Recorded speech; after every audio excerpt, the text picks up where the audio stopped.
Hello, everyone, and welcome back to Sonic Colors. I remember seeing this cutscene first out of everything from Sonic Colors because it got posted on YouTube before Yeah, it came this out. was the clip to introduce Roger Craig Smith as Sonic. I like the cat. No, Yep. actually, the first thing to show Roger Craig Smith's voice was some Australian roller coaster. Was the no? It was Was it a Sonic roller Free coaster Ride- it or was was Sonic it the Free Riders. No. I think I remember what Ted's getting at. I don't think it was a roller coaster. Does anyone remember that Sonic Hotel?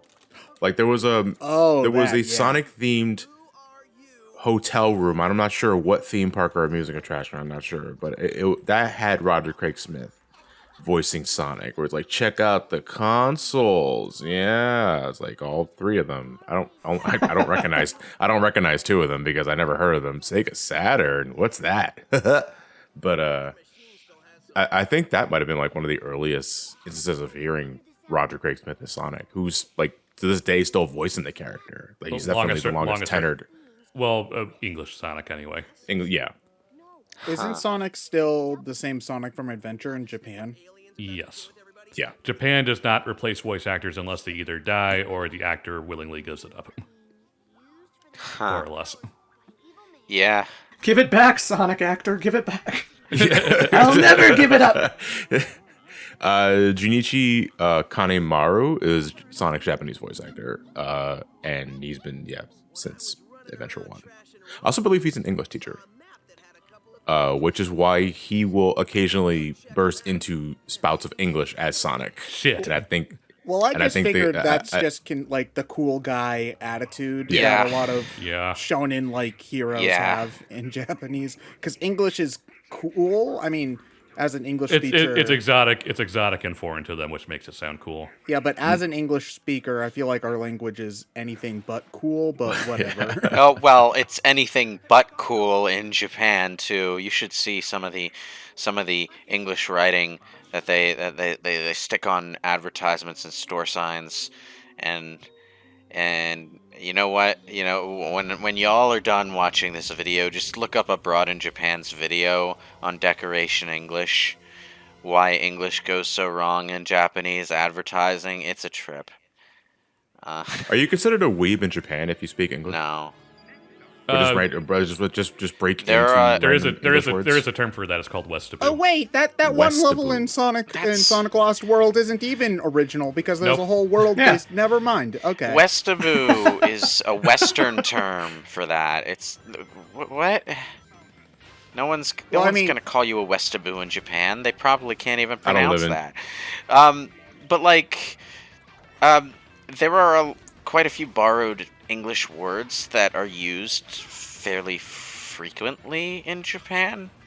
So It's more they use English words more to distinguish things. Like the easiest one I can think of is using the word mail, English for mail, to differentiate between a letter you get in the mailbox, which they have a word for, versus electronic mail like an email or a text message.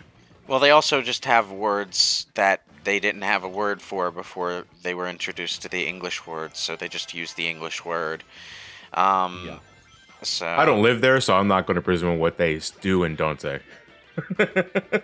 I've been gradually getting a grasp on Japanese over the past handful Hi, of months. nights. Yeah, this definitely does control like Knights, which oddly makes it one of the best controlling parts of the game. So okay, It never occurred to me that that's what they were going for until like the longest time for some reason. Even though you have to paraloop your enemies and everything. Assuming you just don't like directly drill into them in the first place, which is something Knights couldn't do. From what I recall, you had to paraloop everything in that game. Yeah. Depended on the enemy. well, you could plow into an enemy and grab onto them, and you would latch onto them and spin in a circle, which would eventually trigger a paraloop. But I like to think that Sonic team was like, all right, nobody caught our Knights reference at the end of Sonic Unleashed, so let's just do it again. well, it wouldn't be a Sonic Team game if they didn't reference Knights in some capacity, would it? I think I in mean- Billy Hatcher, there's like a knight's animal friend you can get. Yeah. Well, I mean, there was also a there was- Sonic animal friend in that there game. was, there was a Billy Hatcher reference in Shadow the Hedgehog, but like that's something Sonic doesn't Well, that's really because do. Billy now I Hatcher's think not very about it. good, sadly. No. But I was talking about like Sega properties in general. Is this something that Sonic doesn't really do? Is like reference them. You know, I think about Pac-Man and games like Pac-Man World, where it's pretty much not just the Pac-Man game, but it's also like a celebration of Namco. But to my knowledge, it's like Sonic games really just celebrate Sonic. Well, Namco does that a lot more in general. Yeah, I mean, they for the Tekken Season 4 thing, they just added a Pac-Man skin to like the championship fighter for a limited time. Yeah, there's also one of the Tales of games, one of the player characters has a Pac-Man belt buckle, and it's like the no-nonsense, serious, no-fun kind of mentor character that has it, so it's like not the character you would expect to have a... And Klonoa has a Pac-Man on... They just throw the Pac-Man symbol pretty much everywhere, because it's Namco and they can. But, I mean... Sonic will reference knights, and I guess Samba de Amigo gets thrown around every once in a while. Because, like, there's the Samba... Oh, there was the Sonic Riders stage where they had, like, all sorts of Sega junk. Well, Sonic Riders actually had, like, other Sega characters. Like, you could play as Ooh La La and... Yeah, that Knights too. And I'm, I'm just sitting here looking at my PS4, thinking of Yakuza, which has like multiple other Sega games just built inside there so that you can play them at the arcades.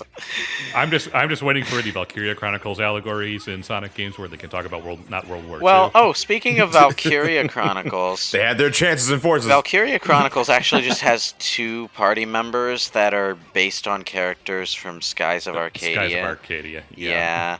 Are they named, or are they... They're like, named. Yeah, they're straight up the characters from Skies of Arcadia. Yeah, but are they like the characters that have personalities, or are they like it's the the main nameless? guy and girl.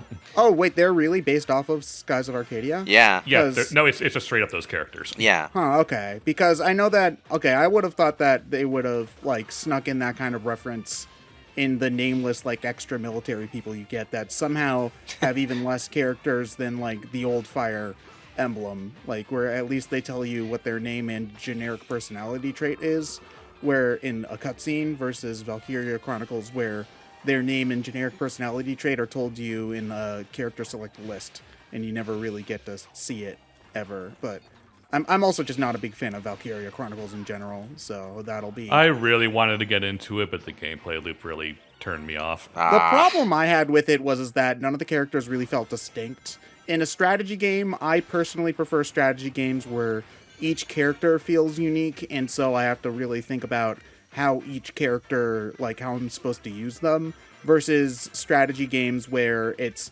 most of the characters are fairly similar, and you're just trying to find the knobs that are slightly different or better or worse for significant That's fair. scenarios. That's more fair. of a preference thing, really. Yeah, I just couldn't get over how the game both incentivizes you and disincentivizes you from fighting. So you're kind of stuck in this weird balance where you want to take out enemies because they're in your way, but most of the missions are just capture the right point, so you're incentivized to do that as fast as possible. So I can't really figure out a good balance between wanting to take out enemies to make it easier for me versus just gunning for the one area I need to. Maybe the later games do it better. I only played the first one, and I didn't get too far in Well, it before realizing it wasn't for me. Valkyria Chronicles 4 might. I will say that Valkyria Chronicles 2 and probably 3, although we didn't actually get that in the West, so I can't comment. They were PSP games, or maybe Vita, but either way, portable, smaller maps. Doesn't exactly widen your tactical capabilities. If you're looking for an idea of where Valkyria Chronicles will evolve, the console sequel is probably the one to look at. That said, I actually really do like the Valkyria Chronicles gameplay loop, so a lot of this just comes down to taste. Yeah, that's Yeah. kind of where I'm at, too. It's not that it's Same. bad, it's just not my flavor of strategy game. Well, I don't play strategy games all that often, so I guess I never really developed a particular strong preference for one particular I'm just surprised you didn't like it. I'm just surprised you didn't like it more, Ted, considering it's on a lot of levels it's basically just Codename Steam. Well, that's the thing. Codename Steam they are similar games, but Codename Steam is much more about each character has their own specific wacky ability. Like, for example, You've got Queequeg from Moby Dick, who shoots penguins that have infinite range as long as they don't run into anything. And then you've got one of the guys from the Cthulhu mythos who drops giant chunks of meat that can lure enemies in. So, like, each character, you have to think about their abilities in specific ways, versus Valkyria Chronicles, you have 4 different types of character, and they all do mostly the same thing. And so it's just a matter of finding out which one's better at doing that thing. Yeah. So I mean, like, you are right in that the general gameplay is pretty similar, but it's the small differences, and also just the slightly sillier tone is more of a thing for me. Valkyria Chronicles is a serious lore-filled game, but narratively the focus is on the 2 or 3 main characters, with the rest of the roster just being there to fill out your team. Which also, the voice acting was bad, which can work. Did not help. Which can work. Final Fantasy Tactics, for example, most of your roster is literally no-name NPC custom characters that you made yourself just to fill out an entire team, and the focus of the story is on the world and on Ramza and the few characters that have a major plot. Disgaea is an awful lot like that too. Yeah. So that can work. It's not necessarily an instant strike against a strategy game if it doesn't do the Fire Emblem thing, where you're focusing on an entire roster of characters with social link cutscenes with each other all the time. But at the same time, I understand why that might not work for everybody. I forgot how good the music in this game was. Oh yeah, this OST is still like one of my favorite Sonic OSTs. Yeah, I'll say that. Although I feel like this is one of those subjects where I can unironically say that I have no soul, because finally he admits I feel like everyone on the planet loves modern Sonic soundtracks more than I do. And well, like, by modern, do you mean like including adventure games? Yes, or not including adventure games. Like, everyone talks about how awesome this or that track from Sonic Adventure was, and I'm just like, it's okay. We need a new terminology for modern, because what Sonic our Adventure definition of modern Sonic Adventure is 20 years ago. Yeah, but but it's like don't get me started on that post Matt made where Final Fantasy you think 20 years ago and it's NES, it's actual Final Fantasy 20 years ago and it's 10. It's like dude, I still think the 90s were 10 years ago. We're old. Like how everyone gushes about fucking Crush 40, and I'm just like, you know what? Crush 40 sounds like the kind of bad music I would expect my stepdad to be listening to on the frickin' jukebox or something. That's the best part. Yeah, there's a level of Crush 40 could there. be your stepdad. There's that. The thing is that one thing I like this soundtrack for is that there's a lot of different genres, which some of the adventure era games didn't really go for. But also, just the sound quality is also really nice. It's not a full orchestra, but like the big band kind of sound that they're going for here, like those are really good trumpet rips that you get. Here, and I don't know, it's catchy. This soundtrack, I think, definitely has a vibe that's much more similar to the Genesis games, I would say. Yeah, that's probably why this one sticks out to me as more enjoyable than the others. I mean, it doesn't have that feeling that a lot of Sonic Adventure music gives me, where it's like, this is just one big reminder of why I usually prefer video game music over music from the radio, because this sounds like music from the radio. And I don't like it. But Sonic Adventure music is also just like absolute 2000s rock cheeseball. Yeah, a reflection of its time. So you either like that era of music or you don't, really. So it's like, I don't know. Again, music is I also think definitely super subjective. Like, I'm sure there's somebody who thinks the option screen music from Sonic Spinball sounds good. Does make for interesting topics. So I will say this now: which soundtrack?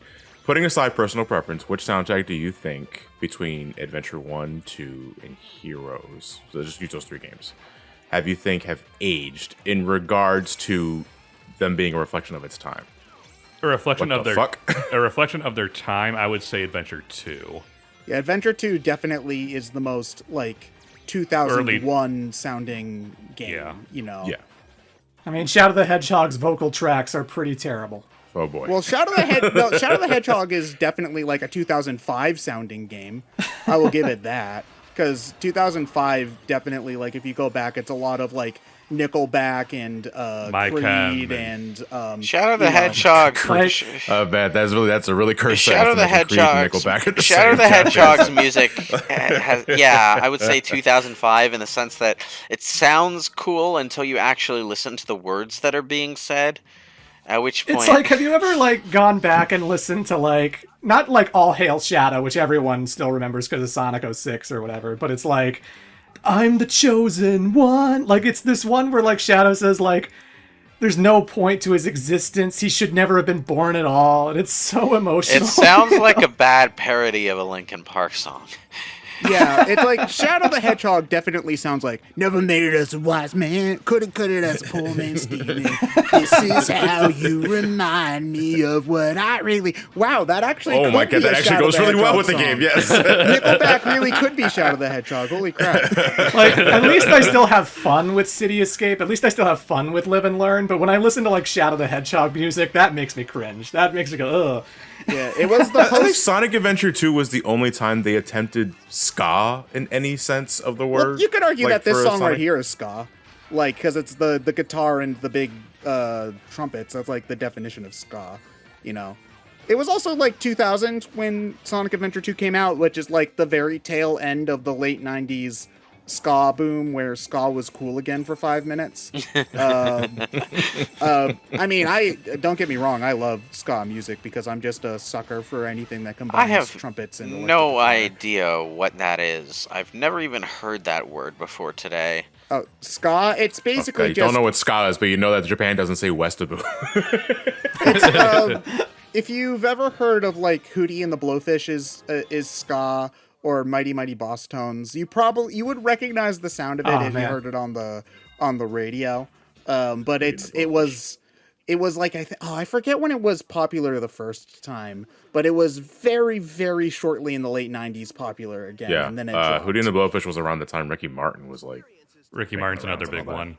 Yeah. Mighty Mighty Boss Tones. Now that's a name I've not heard in a long while. I was gonna say the same, but Hootie and the Blowfish. Download that directly from Napster. Oh, all I got is Kazaa, so sorry. I think Sonic Colors has far too many cutscenes where Sonic is talking to a robot that doesn't talk back to him. Yeah, I know. Only He's sort of going for that Devil May He has Cry tails. vibe of sassing the boss, but the boss doesn't sass back in any sense, so... Or react. In any sense of the word. I mean, it makes sense for a robot not to react. Why would Eggman program a sex drive into his egg pawns, you know? But...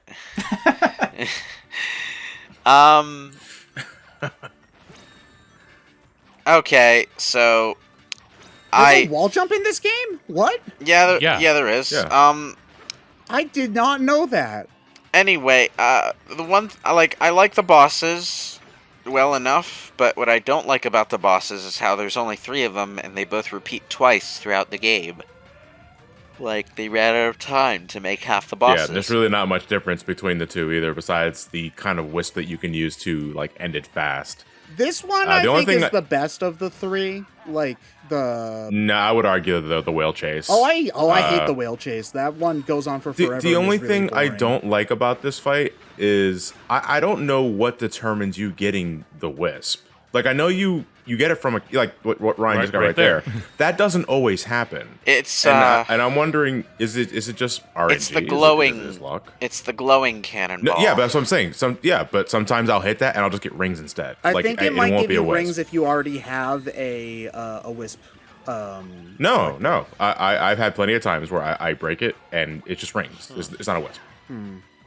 We'll have to check when Ryan goes back to the 2D section. Well, oh wait, never mind. The boss is over. No, there's No. 2 rounds. Oh, okay. Normally with that kind of... Sonic, wait, why can't you jump that high all the time? Cutscene powers activate. It's dangerous. It's falling down. Okay, no, yeah, you're right. It isn't always Ah. the glowing one.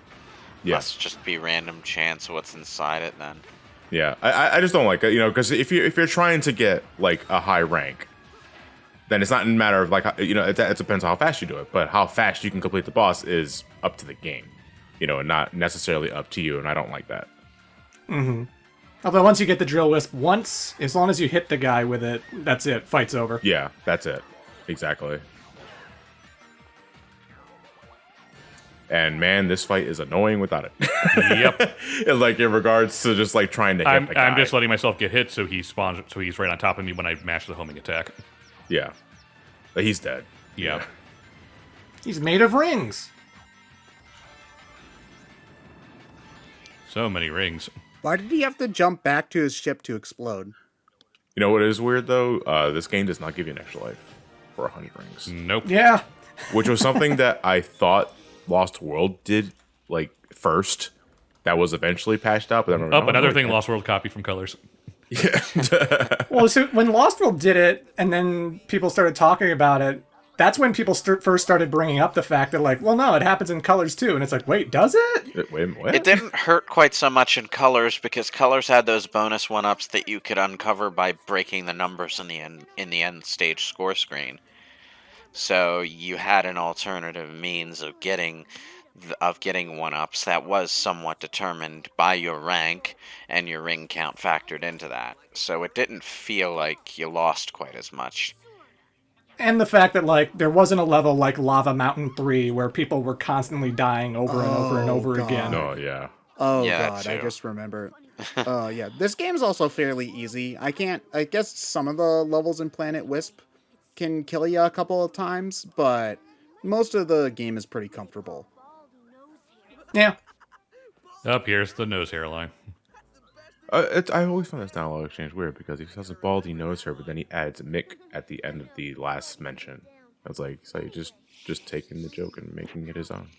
Yeah, that's comedy. You made this. I made this. I made this. Yeah, basically, you just stole. Someone the needs to actor's sit Sonic down You're and going to jail, Sonic. someone needs to sit Sonic down and just have a frank discussion about how he's not nearly as funny as he sounds in his own head. I mean, that's typical teenager behavior. So Yeah, well, Sonic's been a teenager for the last 20 years. I think it's time to move on. Sonic in the midlife crisis. Yeah, I can't wait. Oh god. We'll see you all in the next part of Sonic Colors.